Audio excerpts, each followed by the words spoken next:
Assalamualaikum warahmatullahi wabarakatuh. Saya Mar'i Mutarafi. Kali ini saya akan mempresentasikan tentang tata kelola. Definisi tata kelola.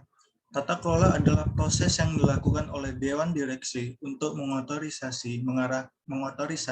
mengarahkan, dan mengawasi manajemen menuju pencapaian tujuan organisasi. Tata kelola perusahaan melibatkan serangkaian hubungan antara manajemen perusahaan, dewan, pemegang saham, dan pemangku kepentingan lainnya. Tata kelola perusahaan juga menyediakan struktur di mana tujuan perusahaan ditetapkan dan sarana untuk mencapai tujuan tersebut dan memantau kinerja ditentukan. Governance dan komponennya.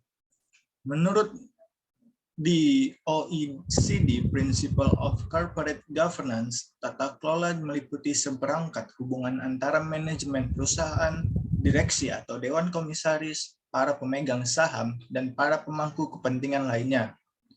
Tata kelola juga merupakan struktur di mana tujuan perusahaan ditetapkan dan cara mencapai tujuan tersebut serta memantau kinerja ditentukan. Menurut IIA, tata kelola adalah gabungan antara proses dan struktur yang dilaksanakan oleh board untuk menginformasikan, mengarahkan, memimpin, dan memantau kegiatan organisasi dalam rangka pencapaian tujuan-tujuan organisasi. Gambaran umum tentang tata kelola. Payung berwarna biru melambangkan tata kelola atau wilayah pengarahan yang diberikan Board of Directors. Board of Directors dalam sistem satu dewan mempunyai fungsi pengawasan serupa dengan dewan komisaris yang kita kenal. Dekom menetapkan arahan strategi yang harus diikuti organisasi. Inilah makna wilayah kewenangan Dekom yang pertama, strategi direction. Wilayah kedua Dekom adalah pengelolaan pengawasan, governance oversight. Dalam tata kelola perseroan terbatas, hal ini dilakukan oleh Dekom melalui audit internal SPI dan komite-komite.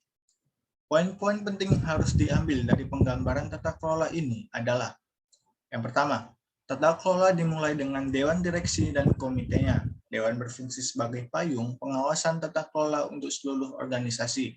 Kedua, Dewan harus memahami dan fokus pada kebutuhan pemangku kepentingan utama. Tiga, Dewan memiliki tanggung jawab fidusial kepada pemangku kepentingan organisasi. Keempat, sehari-hari tata kelola dijalankan oleh manajemen organisasi.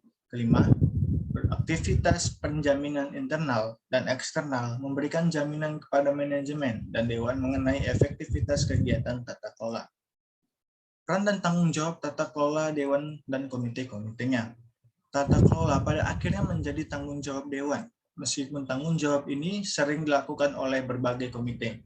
Pemangku kepentingan dapat dipandang memiliki satu atau lebih dari karakteristik berikut. Beberapa pemangku kepentingan terlibat langsung dalam operasi organisasi. Pemangku kepentingan lain tidak terlibat langsung, tetapi tertarik dengan bisnis organisasi. Pemangku kepentingan sendiri adalah orang, satu kelompok, atau organisasi yang mempunyai kepentingan atau kepedulian dalam suatu organisasi. Pemangku kepentingan dapat mempengaruhi atau dipengaruhi oleh tindakan, tujuan, dan kebijakan organisasi. Stakeholder yang paling umum dalam organisasi yaitu sebagai berikut.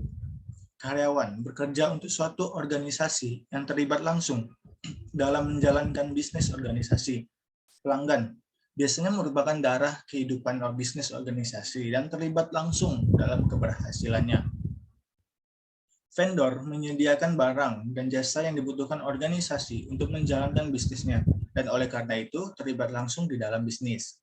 Pemegang saham atau investor tidak terlibat langsung dalam bisnis, tetapi memiliki minat yang kuat dalam keberhasilan organisasi. Badan pengatur mewakili lembaga pemerintah yang mungkin memiliki kepentingan dalam keberhasilan organisasi, atau mungkin dapat mempengaruhi keberhasilan itu. Lembaga keuangan kreditur berdampak pada struktur modal organisasi. Manajemen senior. Untuk melaksanakan tanggung jawab pemerintahnya, manajemen senior bertanggung jawab untuk memastikan bahwa lingkup penuh arahan dan wewenang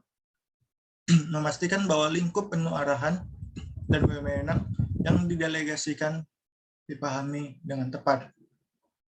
Mengidentifikasi proses dan kegiatan dalam organisasi yang merupakan bagian integral dari pelaksanaan arahan tata kelola yang disediakan oleh Dewan.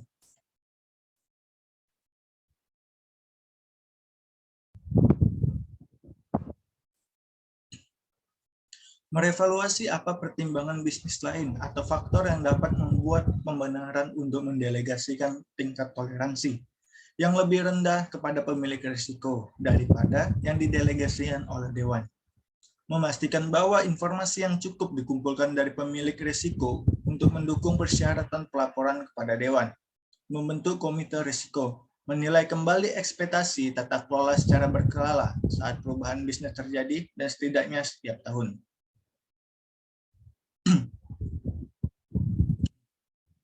Selanjutnya ada risk owner, pemilik risiko.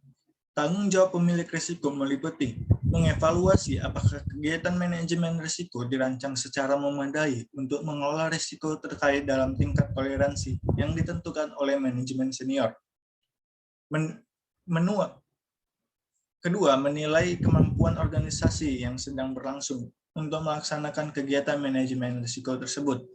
Ketiga, menentukan apakah kegiatan manajemen risiko saat ini beroperasi sebagaimana dirancang, yaitu apakah orang dan sistem melaksanakan proses secara konsisten dengan tujuan yang diinginkan.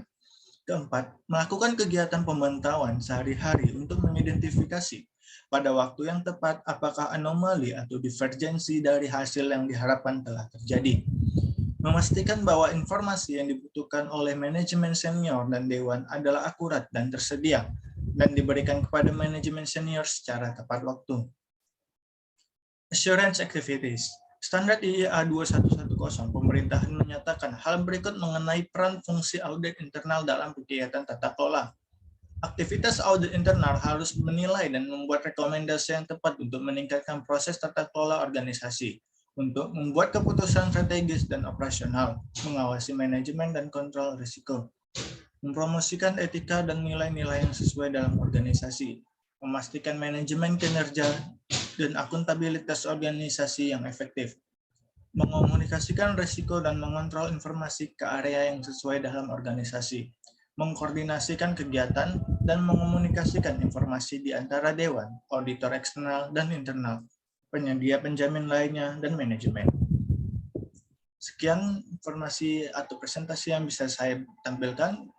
Lebih dan kurangnya saya mohon maaf. Wabillahi taufiq wal hidayah. Wassalamualaikum warahmatullahi wabarakatuh.